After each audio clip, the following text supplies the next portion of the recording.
अस्सलाम वालेकुम, कैसे हैं आप सब लोग। उम्मीद करती हूँ आप सब लोग खैरियत से होंगे। चैनल पर न्यू आए हैं तो सब्सक्राइब कर लीजिए, वीडियो पसंद आए तो लाइक कमेंट शेयर लाजमी कर दीजिएगा। तो सबसे पहले आप जो है जाकर ये वीडियो क्लिप देखिए जो रजब भट्ट का है, और जो इन्होंने कमल आफ्ताब को जो है रिप्लाई दिया है। आपको याद होगा कि लास्ट टाइम जो है कमल आफ्ताब ने एक वीडियो बनाई थी, उन्होंने कहा था कि ये लोग क्या इज्जत देंगे अपनी मुंह बोली बहनों को जो अपनी सगी बहन और माँ को इज्जत नहीं देते। तो उसके जवाब में रजब भट्ट ने जो है कमल आफ्ताब को आंटी आंटी कहकर ये रिप्लाई दिया है। तो पहले आप जाकर ये वीडियो क्लिप देखिए, उसके बाद आगे बात करते हैं। यार वो मेरी बहनें तो हैं, आंटियां हैं, कोई एक भी लड़की नहीं है, कोई एक भी लड़की नहीं है, सारी आंटियां हैं, ठीक है। और ये सारी आंटियां वो हैं जिन्होंने अपने अपने बंदे उनकी माओ से अलग कर दिए हुए हैं। इनको पिस्सू पड़ गए थे इसी चीज के, पिस्सू पड़ गए थे कि कितने अवेयरनेस रखते शादी कि मां पे होता भी राइट होता है और बेटे ने ही देना होता है। जो मां अपना पेट काट के बेटा निकालती है ना, कबर की मिट्टी तक आप उसके आगे सर नहीं उठा सकते, ठीक है। ये सारी आंटियां वो हैं जो मेरे को बोल रही थी जिन्होंने अपने अपने शौहर उनकी माओ से अलग किए हुए हैं। मां पेट दिया ने या जना पहले टाउन से बंदे बुला कर दिए या करने वाले हैं या करने वाले हैं, किए हुए हैं। इनकी जिंदगी बहुत अच्छी है। पीछे मां मारती है, गोली 3 साल का मुंडा खड़ा हो गया, इंच बना तो मेरे होता है, मेरे को ना कमर नहीं होता, ठीक है। तो मेरी सारी वो जो मेरी आंटियां बहन है ना, उनको मेरी रिक्वेस्ट है कि मेरे से टलो। मैं बड़ा पैदा हूं, मैं ये पैन बनाना तो मैं सिर उठाना जब मैं नहीं बनाता तो फिर मैं ऐसा ठुका बनाना लग समझ जाएगी, ठीक है। End of the conversation. ये जितनी आंटियां हैं जो मेरी सो कॉल्ड बहनें थी किसी टाइम पे, अब मेरा आपको नजर नहीं है, आप कहीं नजर नहीं आई तो कोशिश कीजिएगा रास्ता खुद ही बदलें, वरना मैं बहुत बुरा अवॉइड करूंगा, इग्नोर करूंगा, ठीक है। तो उनसे मेरे पास यही है कि आपको ना पूरी स्टोरी का पता नहीं है। आप चाह रही हैं जैसे आपने माओ से बेटे अलग किए हुए हैं, ऐसे बट नहीं होना मेरे बट हर शायद याद है। बट यार दोस्तों ऑलरेडी बोलता है तो मामला बोल जाएगा। अपने काम से काम रखें और हर जगह पे नाक फंसाना चलना जरूरी नहीं है। उसके बाद जो है कमल आफ्ताब और जुल्करनैन ने भी रजब भट्ट को रिप्लाई दिया है, वो भी जाकर सुनिए। ये इकट्ठे हो गए हैं मुझे, जो कि मेरे नस्ली भाइयों ने मुझे दिया, थोड़ी दिए ज़्यादा दिए, मैं बहुत सेटिस्फाई हूँ क्योंकि ऐसे लोग जो ज़िंदगी भर से मेरे साथ थे, शुक्र है अल्हम्दुलिल्लाह, उन्होंने मुझे वही दे दिए।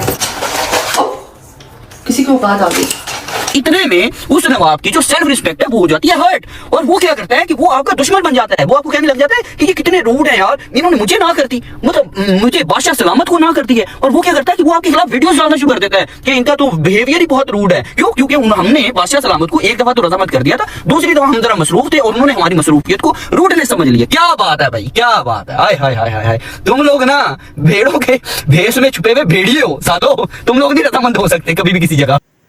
तो दोनों साइड की जो है गुफ्तगू आप लोगों ने सुन ली होगी कि उन्होंने किस तरह से बात की। रजब भट्ट ने जो है इंतहाई गैर मुनासिब अल्फाज का चुनाव किया, उन्होंने इंतहाई बदतमीज़ी से बात की, क्योंकि जिन औरतों को, जिन लड़कियों को आपने पहले अपनी बहनें बनाया हुआ था, आज आप उनके लिए इतनी गैर मुनासिब अल्फाज यूज़ कर रहे हैं, उन्हें आंटियाँ आंटियाँ कह रहे हैं।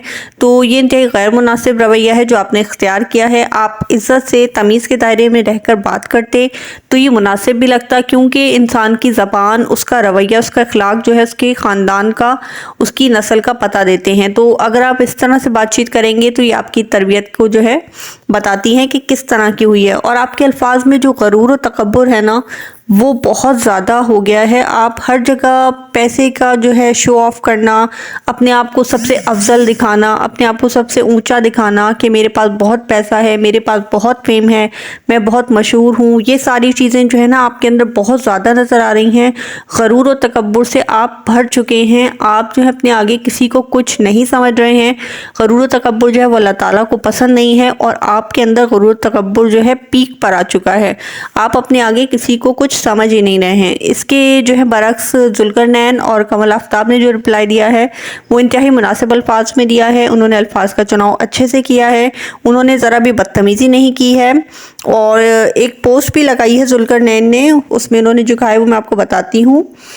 जुल्करनैन का कहना है कि इनका दिल कर रहा है कि वो कीचड़ में पत्थर मारें, यानी रजब भट्ट के खिलाफ बोलना शुरू कर दें। उन्होंने रजब भट्ट को खबरदार किया है कि अगर अब वो बोले तो वो उनकी अगली पिछली औकात याद दिला देंगे, और ये भी बता देंगे कि रजब भट्ट ने उनसे कहाँ कहाँ उनका साथ लिया है। सबसे हैरानकुन बात यह है कि उन्होंने रजब भट्ट के नाम पर जो है क्रॉस लगाकर, यानी भट्ट पे क्रॉस लगाकर और भट्टी पर टिक कर दिया, जिसका मतलब यह है कि वो रजब भट्ट की कास्ट पर भी तंज कर रहे हैं। ऐसा लग रहा है कि अब ये लड़ाई जो है सिर्फ व्यूज़ की हद तक महदूद नहीं है, बल्कि ज़ाती दुश्मनी में बदल गई है। जुल्करनैन के पास शायद रजब भट्ट के खिलाफ कुछ बड़े सबूत हैं, इसीलिए वो वेट एंड वॉच कह रहे हैं। तो आप लोगों को क्या लगता है कि इनको ये जो है अपनी फ़ाइट आगे लेकर चलनी चाहिए या इसको यहीं स्टॉप कर देना चाहिए?